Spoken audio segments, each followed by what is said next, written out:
Hello साथियों, आप सभी का स्वागत और अभिनंदन है 7-11 स्टडी यूट्यूब चैनल पर। और आज हम जो चर्चा करने वाले वो इकोनॉमिक सर्वे जो कि 22-23 का बिल्कुल लेटेस्ट है, उसके बारे में अपन चर्चा करने वाले। जितने भी एस्पिरेंट्स या कैंडिडेट्स जो आरएस की तैयारी कर रहे हैं, आरएस प्री का उनका एग्ज़ाम सामने है। और आरएस प्री में जो 20 से 25 क्वेश्चन जो कि आर्थिक समीक्षा से जो पूछे जाते हैं, उन सवालों को अपन आसानी से हल करने वाले हैं। सीधा एग्जाम्स में छपेगा। अगर आपको आरएस प्री के अंदर आपको अगर सिलेक्शन लेना है तो हमारे चैनल के साथ जुड़िए। मैं आपको कंप्लीट इकोनॉमिक सर्वे कराऊंगा, जहाँ से सीधा एग्जाम्स के अंदर सवाल बनता है, वो सारे फैक्ट अपन देखने वाले हैं, सीधा एग्जाम में छपेगा। दूसरा मैं आपको बता दूं कि आरएस प्री अगर क्लियर करना है तो आरएस प्री की जो मेरिट जाती है, पिछली बार कितनी गई थी, तो आपकी 85 गई थी। कितनी गई थी पिछली बार आपकी जो मेरिट गई थी? 85 ही गई थी ना। तो बिल्कुल आपको याद रखना है कि ज़्यादा मेरिट नहीं जाती है, लगभग 90 से नीचे ही रहती है अक्सर मेरिट, है ना। उसके पिछली बार तो लगभग 76 या 78 गई थी आपकी। तो आपको बिल्कुल याद रखना, अगर आपको सिलेक्शन लेना है तो आपका जो आर्थिक विकास, आर्थिक समीक्षा वाला जो पोर्शन है ना, वो मजबूत करना होगा। दूसरा मैं आपको करंट अफेयर भी आपका कंप्लीट करवा दूंगा मोमल से, कि राजस्थान का कोई भी करंट अफेयर अगर आपसे पूछा जाएगा तो आपका बिल्कुल क्लियर हो जाए, ठीक है। तो देखते हैं सीधा ही पहला क्वेश्चन। सकल राज्य घरेलू उत्पाद स्थिर मूल्यों पर एक आपका प्रचलित मूल्यों पर होता है, तो स्थिर मूल्यों पर आपका कितना है आपको याद रखना। स्थिर मूल्यों पे जो है बिल्कुल लेटेस्ट आंकड़ा आपको याद रखना, 7,99,449 करोड़। जबकि प्रचलित मूल्यों पे मैं बात कर लूँ तो 14,13,620 करोड़ है आपका। ये आंकड़ा आपको बिल्कुल याद रखना। सकल राज्य घरेलू उत्पाद की मैं बात कर रहा हूँ। किसकी बात कर रहा हूँ मैं? सकल राज्य घरेलू उत्पाद की स्थिर मूल्यों पे जो कीमत है और प्रचलित मूल्यों पे जो कीमत है वो मैंने आपको बताई है। इसके अलावा पिछले साल का भी आप याद रख सकते हो। पिछले साल का जो था 7,38,922 था स्थिर कीमतों पे, प्रचलित कीमतों पर आपका 12,18,193 था। अब बढ़ते हैं, सकल राज्य घरेलू उत्पाद वृद्धि दर स्थिर मूल्यों पे कितनी है? तो स्थिर मूल्यों पे जो है आपकी 8.19% है। कितनी है? 8.19% आपका है। जबकि प्रचलित मूल्यों पे मैं बात कर लूँ तो 16.04% है। कितना? 16.04%। क्या है? सकल राज्य घरेलू उत्पाद की जो वृद्धि दर है ना, उसके बारे में, ठीक है, बिल्कुल आपको याद रखना। पिछले साल क्या था भाई? ये 19.50 तो प्रचलित मूल्यों पे थी वृद्धि, जबकि स्थिर कीमतों पे 11.36 थी आपकी। अब आगे बढ़ते अपन। सकल राज्य मूल्य वर्धन स्थिर 2011-12 के बुनियादी मूल्यों का क्षेत्रवार योगदान था। तो करसे का जो योगदान आपको बिल्कुल याद रखना कितना है? 28.50%। करसे का योगदान कितना? 28.50% है। उद्योग का आपका 27.76 है। सेवाओं का आपका 43.74 है। सवाल ये पूछा जाएगा कि सकल राज्य मूल्य वर्धन स्थिर बुनियादी मूल्यों के क्षेत्रवार योगदान में कौन से क्षेत्र का सर्वाधिक योगदान है? तो आपको याद रखना सेवाओं का सर्वाधिक योगदान है। जबकि पूछ ले कि न्यूनतम योगदान किसका, तो उद्योग का है। कितना? 27.76। ये आपको आंकड़े बिल्कुल याद रखने हैं। अगर पिछले साल के पूछ लिए जाओ तो करसे का योगदान 29.22 था, बिल्कुल। उद्योग का 28.17 था, सेवाओं का 42.61 था आपका। ये याद रखना होगा। अब बढ़ते अगले क्वेश्चन की ओर। सकल राज्य मूल्य वर्धन प्रचलित बुनियादी मूल्यों का क्षेत्रवार योगदान, बिल्कुल आपको याद रखना होगा, ठीक है। पहले क्या था आपका? देखो, पहले था आपका क्या था? पहले सकल राज्य मूल्य वर्धन स्थिर 2011-12 के जो बुनियादी मूल्यों का क्षेत्रवार योगदान, और ये आपका क्या? सकल राज्य मूल्य वर्धन प्रचलित, ये स्थिर पे था, ये प्रचलित पे, ठीक है। ये स्थिर कीमतों वाला, ये प्रचलित कीमतों वाला। तो प्रचलित बुनियादी मूल्यों पर क्षेत्रवार योगदान जो है आपका, करसे का जो योगदान आपका 28.95, उद्योग का 27.31 और सेवाओं का आपका जो हो जाएगा 43.74 है। देखो, अब माइनर मिस्टेक होता है, अगर उसने प्रचलित और स्थिर का दे दिया तो आपको प्रचलित का याद रह गया तो भी गलत है। स्थिर कीमतों में स्थिर कीमतों वाला याद करना होगा, प्रचलित कीमतों में आपको प्रचलित कीमतों वाला ही याद करना होगा। इसमें देखो अंतर कितना सा है, बिल्कुल पूरी लाइन सेम है, बस ये स्थिर है या प्रचलित है, और कुछ भी अंतर नहीं, ठीक है। आगे बढ़ते हैं। शुद्ध राज्य घरेलू उत्पाद स्थिर कीमतों पर 2011-12 के मूल्यों पर देखते हैं तो शुद्ध राज्य घरेलू उत्पाद का जो है वो है 6,94,771। जबकि प्रचलित मूल्यों पर मैं बात कर लूँ तो 12,59,527 करोड़ है। जबकि प्रति व्यक्ति आय, ये मोस्ट इंपॉर्टेंट एग्जाम्स के अंदर जरूर बनती है, प्रति व्यक्ति आय अक्सर एग्जाम्स में पूछी जाती है। या आरएस प्री के अलावा भी जो एग्जाम्स की अगर तैयारी करते हो ना आप, तो उसमें भी ये पूछा जाता है आपका। तो इसके अंदर जो है आपका देखो, स्थिर मूल्यों पर जो है वो 86,134, ठीक है, रुपीज़ है। जबकि प्रचलित मूल्य पर मैं बात कर लूँ तो आपका हो जाएगा 1,56,149 रुपये, ठीक है। ये आपको याद रखना है। और पिछले बार जो था वो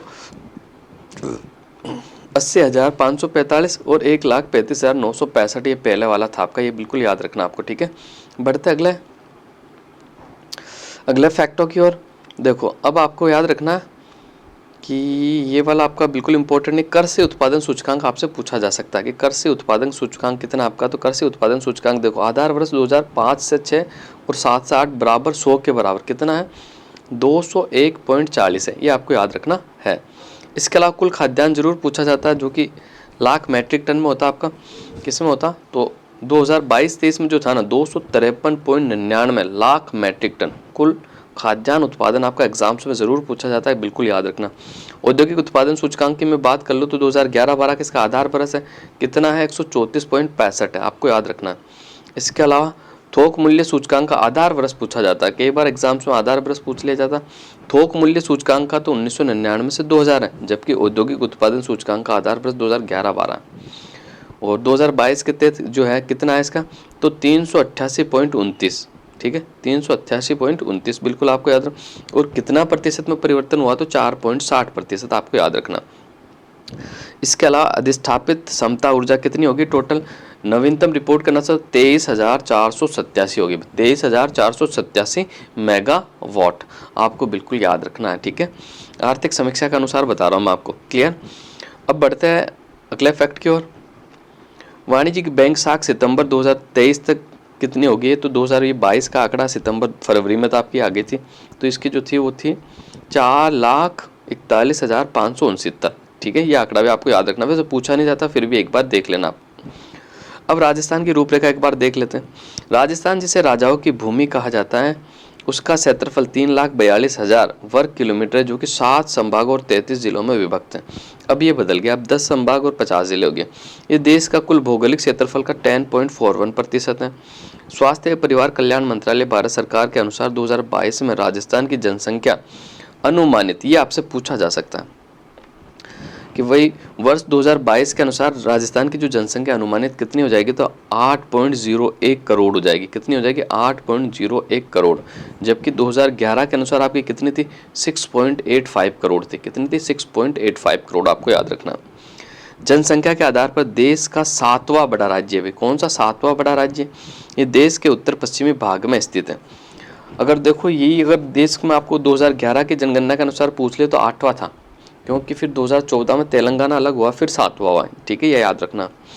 उत्तर पश्चिमी भाग में स्थित पंजाब और हरियाणा और उत्तर प्रदेश, मध्य प्रदेश, गुजरात राज्य से घिरा हुआ है। इसकी पाकिस्तान के साथ एक लंबी अंतर्राष्ट्रीय सीमा भी है। और राजस्थान की आकृति विषम चतुष्कोणीय है। कैसी है भी, विषम चतुष्कोणीय है। इसका विस्तार पश्चिम से पूर्व की ओर 869 किलोमीटर है और उत्तर से दक्षिण की ओर 826 किलोमीटर है। राज्य का दक्षिणी भाग कच्छ की खाड़ी से लगभग 225 किलोमीटर और अरब सागर से लगभग 400 किलोमीटर दूर है। ये सवाल एग्जाम्स में बन सकता है कि भाई कच्छ की खाड़ी से कितना दूर है, 225, अरब सागर से आपका 400 किलोमीटर दूर है। 4 कथन दिए जा सकते हैं, उसमें आपका सवाल बन सकता है। राजस्थान की राजधानी जयपुर है, जिसे गुलाबी नगर के नाम से भी जाना जाता है। ये राज्य में सर्वाधिक आबादी वाला जिला है। राज्य में 4 स्मार्ट सिटी है, जयपुर, उदयपुर, कोटा, अजमेर। कितनी स्मार्ट सिटी है, 4, जयपुर, उदयपुर, कोटा, अजमेर। भौगोलिक रूप से राज्य को 4 प्रमुख क्षेत्रों में विभाजित किया जा सकता है। पश्चिमी रेगिस्तानी, जिसमें बंजर पहाड़ियाँ, चट्टानी और रेतीले मैदान है। दूसरा अरावली की पहाड़ियाँ, जो पश्चिम से दक्षिण पश्चिम में गुजरात से प्रारंभ होकर उत्तर पूर्व में दिल्ली में समाप्त हो जाती। तीसरा पूर्वी मैदान, जो जलोढ़ और कच्छाड़ी मिट्टी से समृद्ध है। चौथा आपका दक्षिणी पूर्वी पठार। राज्य में अपने आलीशान राजसी किले, महलों, स्मारक, चहल पहल भरे बाजारों और राजस्थान के असली रंगों को दर्शाने के लिए जीवंत मेले और त्योहारों के लिए जाना जाता है। अब भारत की तुलना राज्य के प्रमुख संकेतक से अपन देखते हैं। देखो भौगोलिक क्षेत्र 2011 के अनुसार लाख वर्ग किलोमीटर में भाई राजस्थान का कितना एरिया है, तो 3,42,239 है, जबकि 32.87 लाख आपका किसका है, भारत का है। बिल्कुल आपको याद रखना। जनसंख्या कितनी है, राजस्थान की जनसंख्या की मैं बात कर लूँ तो आपको याद रखना 6.85 करोड़ है, जबकि भारत की 121.09 करोड़ 2011 के अनुसार बता रहा हूँ मैं, ठीक है, लेटेस्ट नहीं बता रहा हूँ। 10 के वृद्धि दर की बात कर ले तो देखो राजस्थान की 10 की वृद्धि दर कितनी है, 21.3% है। भारत की आपकी 17.7% है। और राजस्थान का एक जिला है, उसकी भी 10 की वृद्धि दर कितनी थी, 17.7 थी, वो आपका राजसमंद जिला है। आपको कौन सा जिला है, राजसमंद। एग्जाम में अगर पूछ ले सवाल कैसे पूछा जाएगा कि भारत के 10 के वृद्धि दर के समान ही राजस्थान के कौन से जिले की 10 के वृद्धि दर है? तो 17.7 राजसमंद की आपकी है। जनसंख्या घनत्व की बात कर लूँ मैं 2011 के अनुसार, तो 200 तो आपकी राजस्थान का हो जाएगा और 382 आपकी भारत की हो जाएगी। क्लियर। अब आगे बढ़ते हैं। कुल जनसंख्या में शहरी जनसंख्या के प्रतिशत की बात कर ले 2011 की जनसंख्या के अनुसार, तो राजस्थान में शहरी जनसंख्या 24.9% है, भारत में 31.2% आपकी। क्लियर। अनुसूचित जाति की जनसंख्या कितनी है? तो राजस्थान में 17.8, भारत में 16.6। जबकि अनुसूचित जनजाति की जनसंख्या की बात कर ले अपन, तो 13.5 तो राजस्थान में रहती है, 8.6 आपके इंडिया में रहती है। क्लियर। लिंगानुपात की बात कर लो तो राजस्थान का लिंगानुपात 928 है भाई। 2011 की जनसंख्या के अनुसार राजस्थान का लिंगानुपात कितना है? 928 है। और जबकि भारत का जो लिंगानुपात 943 था। बाल लिंगानुपात की बात कर लो तो राजस्थान का 888 है, भारत का 919 है आपका। साक्षरता दर की बात कर लो तो राजस्थान की साक्षरता दर 66.1 है, और जबकि भारत की जो साक्षरता दर है वो 73.0 है। साक्षरता दर पुरुष की बात कर लो तो राजस्थान में साक्षरता दर है 79.2, भारत में 80.9। और महिला साक्षरता दर की बात कर लो तो राजस्थान की है 52.1, भारत की आपकी कितनी? 64.6। कितनी है भाई? 64.6 है। बिल्कुल आपको याद रखना है। इसके अलावा अगले फैक्टों की मैं बात कर लेता हूँ। तो अगले फैक्ट क्या है? देखो, कार्य सहभागिता दर 2011 के अनुसार राजस्थान के 43.6। ये RS प्री एग्जाम 2021 में ये सवाल आपका पूछा गया। ठीक है, आपको याद रखना, मोस्ट इंपॉर्टेंट है, वापस से पूछा जाएगा। जबकि भारत की है 39.8। ठीक है। अशोधित जन्म दर की बात कर लूँ प्रति हजार, ठीक है, 2020 के अनुसार है ना, प्रति हजार वर्ष जनसंख्या में राजस्थान की 23.5 हो गई, और जबकि भारत की 19.5 है। ठीक है। अशोधित मृत्यु दर की बात कर लूँ प्रति हजार मध्य वर्ष जनसंख्या के अनुसार 5.6 तो राजस्थान की हो जाएगी, 6 आपकी भारत की हो जाएगी। इसके अलावा शिशु मृत्यु दर की बात कर लूँ तो प्रति हजार जीवित जन्म शिशु पर कितने मरते हैं? 32 तो राजस्थान में, ऑल ओवर भारत में 28 आपके। ठीक है। मातृ मृत्यु अनुपात की बात कर लूँ प्रति लाख जीवित जन्म पर 113 माताओं की मृत्यु हो जाती है राजस्थान में, जबकि पूरे भारत में 97। क्लियर। जबकि जन्म के समय जो जीवन प्रत्याशा, ये भी आपका सवाल इंपॉर्टेंट एग्जाम्स में पूछा गया। राजस्थान की कितनी है? 69.4% है, और भारत की 70% है। ये आपको याद रखना है ना। ये जो जन्म के समय जीवन प्रत्याशा है 2016 से 20 के अनुसार है ना। तो आज के लिए बस इतना ही। नेक्स्ट क्लास के अंदर आपको जो भी इंपॉर्टेंट तथ्य वो आपसे ज़रूर मैं शेयर करूँगा, जो भी सीधे एग्जाम्स में बनते हैं। तो आपकी बेहतरीन तैयारी के लिए हमारे चैनल को आप सब्सक्राइब कर सकते हो। तो आज के लिए बस इतना ही। अगली क्लास में आपसे फिर मुलाकात होगी साथियों। धन्यवाद।